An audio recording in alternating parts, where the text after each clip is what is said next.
Balloting for spots on the ballot paper in the NPP Flagbearer elections has been postponed. This follows an inconclusive meeting between the Elections Committee and the 4 aspirants. The parties failed to agree on a proposed guideline for the elections slated for November 4.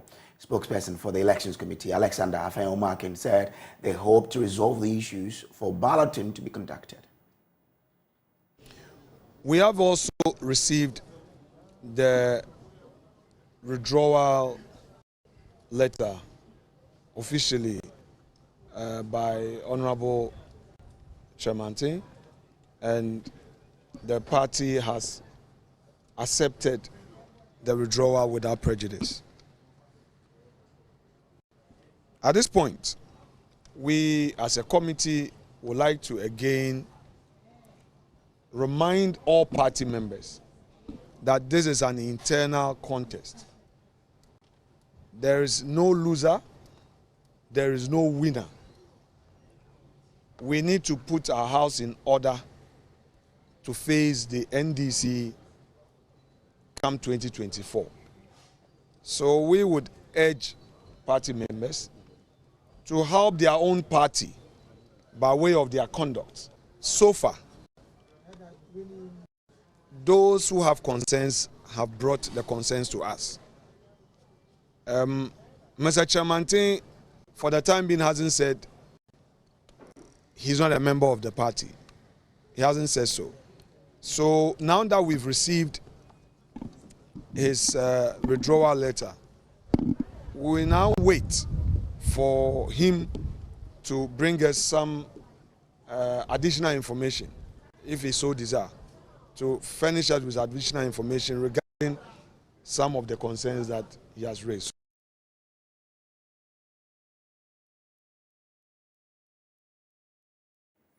To other stories, and the absence of functional neonatal intensive care unit is a cause for worry to quality healthcare delivery in the OT region. This is according to Dr. Osei Afre, the OT Regional Director of Health.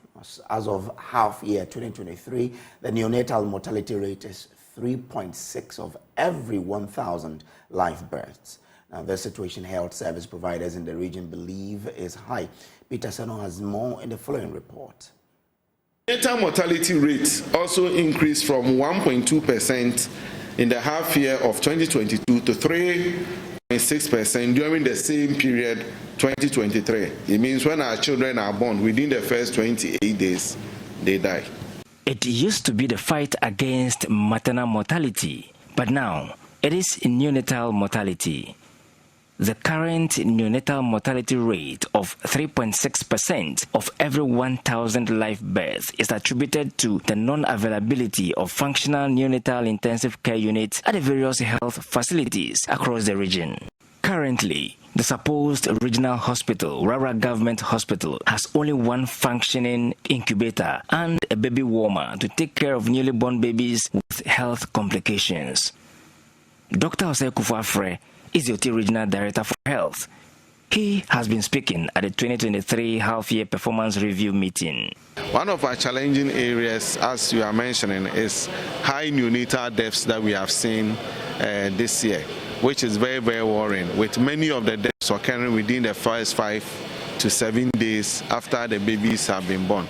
And our analysis have shown that we don't have proper neonatal intensive care units, or which we call NICU. We don't even have incubators in the region to be able to incubate or help babies who are premature and they are born. He is appealing for support to remedy the situation. So we are pleading that we need NICU. At least 2 or 3 or 4 of our hospitals should have a very functional NICU with all the equipment, the infant warmers, the incubators, and a few other gadgets that will really help. But the region needs an ultra-modern neonatal intensive care unit to help manage the neonates. Also affecting quality health service delivery in the region is the non-availability of regional medical store. The OT region continues to depend on the Volta region for its critical medical supplies. But how is this affecting quality health delivery in the region? Dr. Afra explains. Unfortunately for us, we don't have a medical stores, and we are still relying on the Volta regional medical stores. And you all know the distance from Oti to the Volta. Imagine somebody crossing the Oti River with a pontoon all the way from Ketekrachi, going all the way to Volta region to get medicines. We have a system we call the last mile distribution. Unfortunately, even though it's working, we are not able to get all the medicines that we need. So the availability of medicines to manage all our health conditions is becoming a challenge. So Mrs. Eva Mensah is the Director, Nursing and Midwifery for Ghana Health Service and a parent to the Oti region. She says the departure by health workers for greener pastures is worrying and affecting health delivery, although figures are yet to be collated on the numbers that have left so far. We are losing nurses for greener pastures, and currently midwives have also joined to the diaspora for better conditions of service, I would say. International markets is looking for experienced nurses. They are looking for nurses who have specialties. So those who are going mainly are experienced, they have specialties. Some of them are as high as principal nursing officers. Some of them are even deputy directors, and they are leaving for greener pastures. So it is worrying. I wouldn't say we have data on its effects now. What I can say is that it's really affecting health service delivery. Also affecting quality health delivery in the Oti region is the continuous absence of a secondary referral facility in the region. Peter Sanu for JoyNews.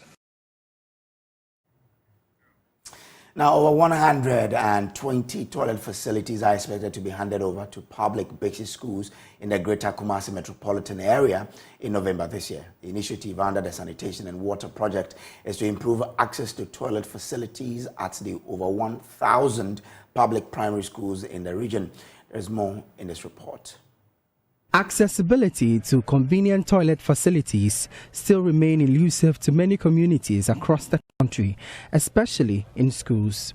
A 2017 report by the Ghana Education Service showed more than 7,400 public basic schools out of the over 20,000 lacked toilet facilities. Out of the number, nearly 1,500 schools in the Ashanti region are without toilet facilities.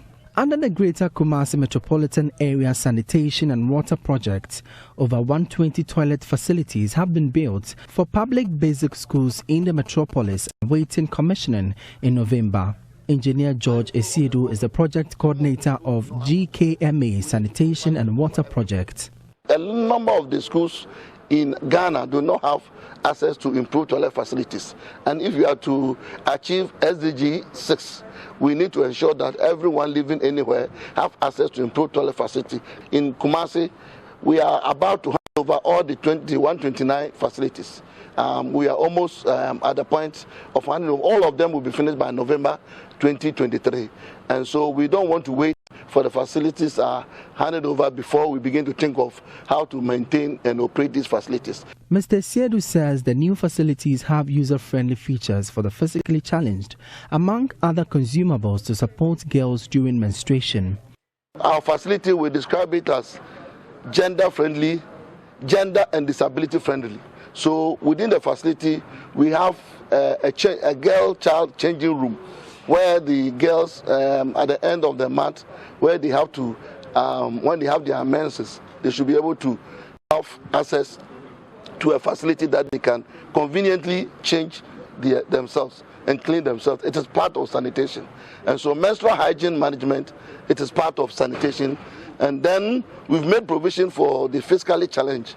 To ensure sustainability and maintenance of the facilities, the Ministry of Sanitation and Water Resources held a 3-day stakeholder forum with school management committees and parents-teacher associations in the metropolis. Program Manager at the Sanitation Ministry, Charlotte J., is advising a strict adherence to maintaining the facilities. If they don't have toilet facilities in their schools, 5 days that they are menstruating, they will not come to school.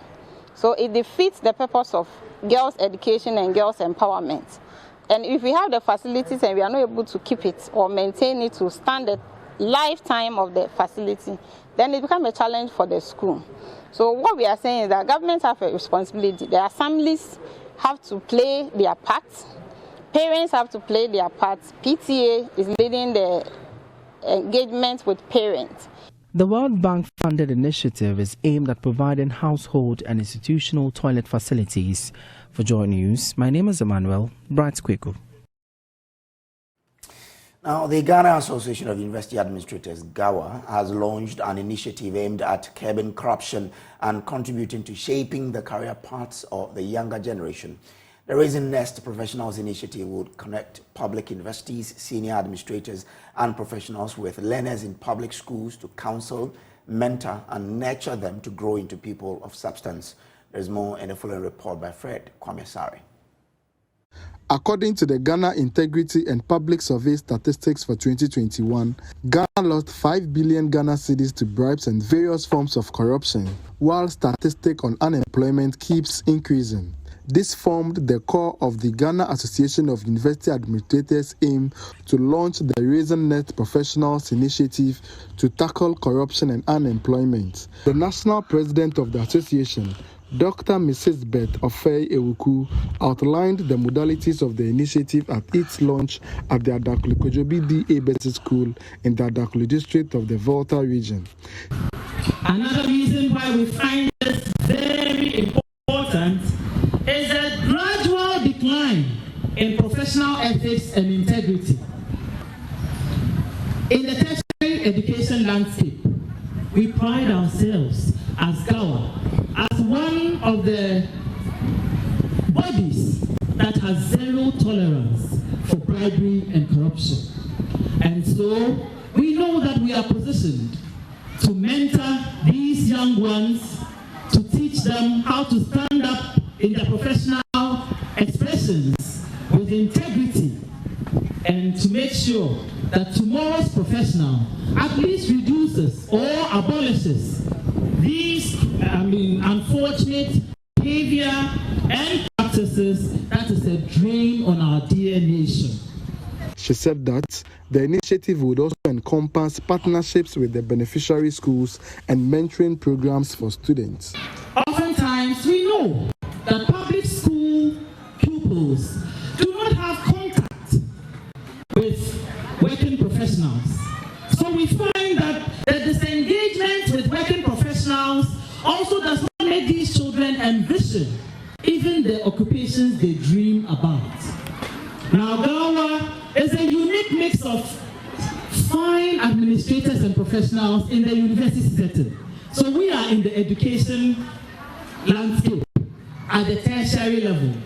And now we are coming down to the basic level, to the secondary level, offering ourselves and our professions so that we can expose these young ones to their dream occupations. The headmaster of Adaklu Kojo BDA Basic School, Charles Kugbeajo, lauded the initiative, indicating it would play a vital role in shaping the future of the learners. Today marks the beginning of a partnership that holds immense promise for the students of Kojo BDA Basic School. Through the collaboration between the school and GAWA, I'm confident that we will equip our learners with not only the knowledge and skills they need, but also the confidence and clarity to pursue their dreams. The Raising Nest Professionals Initiative would be implemented in all public basic and senior high schools nationwide. Fred Kwame-Sari, JoyNews, Adaklu Kojo B. And to other stories, and over 40,000 young people between ages 15 to 24 are living with HIV in Ghana. According to the Director General of the Ghana AIDS Commission, Dr. Treme Etuahene, out of the increasing figure of 355,000 Ghanaians living with the virus since the first case was recorded, 11% are youth. He was speaking at the Joy Christian Forum, dubbed Chastity and Morality. How are the youth staying chaste in today's world? We have about 355,000 people living with HIV in the country.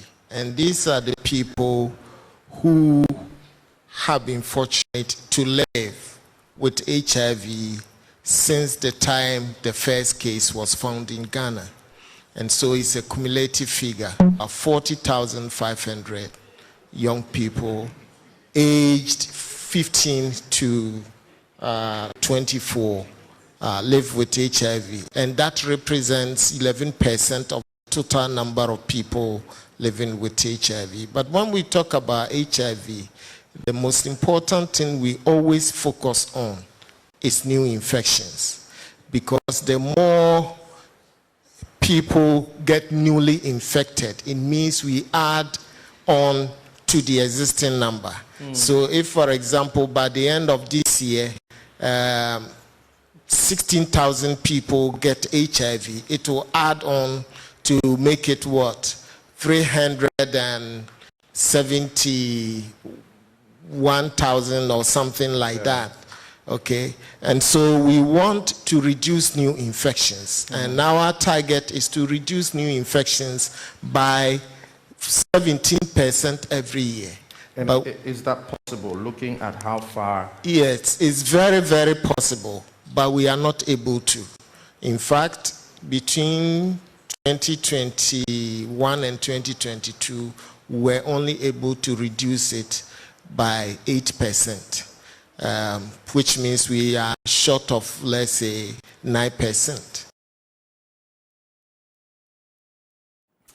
Now, lack of the time and resources to go to the farm site to monitor the conditions of the farm and motivation to manually irrigate the farm deter many from partaking in this venture.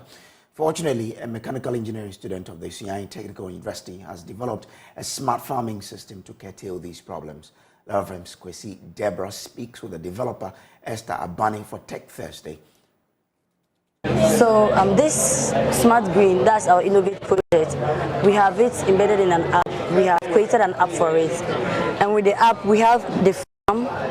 And when you go to the farm like this, it tells you the temperature, the humidity, and the moisture content.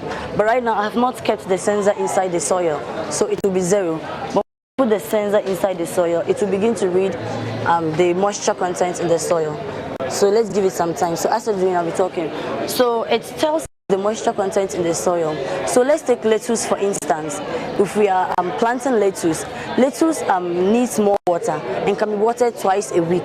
And then we know lettuce is shallow. It has shallow roots. So this is the moisture content right now. So the moisture content is 14%. The humidity is 78%. And temperature is 27.1. That's for the surrounding of this right now. And so there are other things that we have in the app. We have visual assist, which you can click on it and then ask, oh, how do I plant lettuce? How do I plant tomatoes? It will assist you. And then we have the learning aspect of it. You can also click on it. It will tell you how to plant some things and then what are the things you can do with it. We have the visual farm. And then we have the plant diagnose. So with the plant diagnose, you just take a picture of the plant and then you upload it on Google. And it will tell you the disease that the plant is having right now. And then with the pump right now, we have it. And then if, let me say, the moisture content is not up to what the plant needs, all you need to do is just click on the pump and then the water will begin to come. So, this is it. We have the pump on and then we have the other thing. So when we click here, click on the pump on, it will begin to sprinkle the water for you if you are using sprinklers. But if you are using a tube like this, you can lay it somewhere that it will spread the water throughout the place. And then when it's enough for what you need, all you need to do is to long press on the pump and then it will do pump off and then it will go off.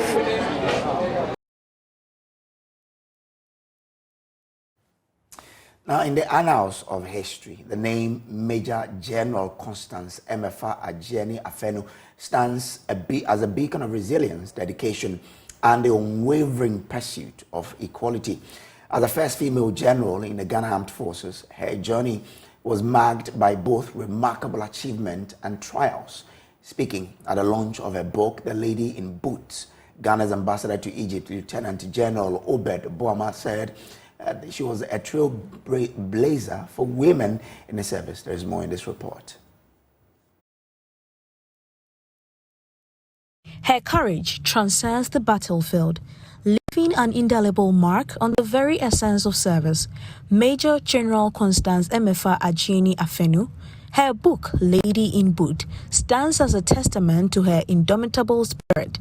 At the launch, Ghana's ambassador to Egypt, Lieutenant General Obed Boama, touched on her profound commitment to women's empowerment in the service. A trailblazer in the Ghana Armed Forces.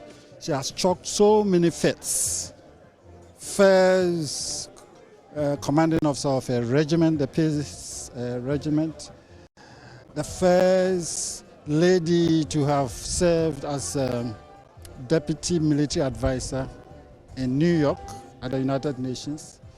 And most importantly, the first lady to be a deputy force commander in the UN mission in the Western Sahara. The book covers a lot of topics. If you want to do command and leadership style, especially for females. Constance is an example of determination and focus and staying professional and not dabbling in things that are not related, to the professional calling. For Brigadier General Anita Asma, the content of The Lady in Boots exhibit the late Major General's passion for her career. She goes into details from her childhood right up to when she finished serving her last appointment. She carries you along in the reading of the book. It's very interesting to read, and she has advice for both children, women, young girls, and even the Ghana Armed Forces. Whatever she saw as wrong, she was very plain spoken in the book. She addressed issues as they were, and she stressed on those that needed to be stressed. The legacy of the late Major General, according to her sister, Akofa Ejiani, will be preserved through the book to impact the younger generation. Definitely, I believe so, that her legacy will be preserved. Because generations unborn will come and still read this book. One of the things we want to do is to send copies of the book to secondary schools across Ghana so that they can have it in their libraries. So generations unborn will definitely read about her and know that there's no challenge one cannot surmount if you put your mind to it. The Lady in Boots, Major General Constance M.F. Acheni Afenu, has exited the land of the living, but her legacy lives on. For JoyNews, Jacqueline Ansoma Yeboah.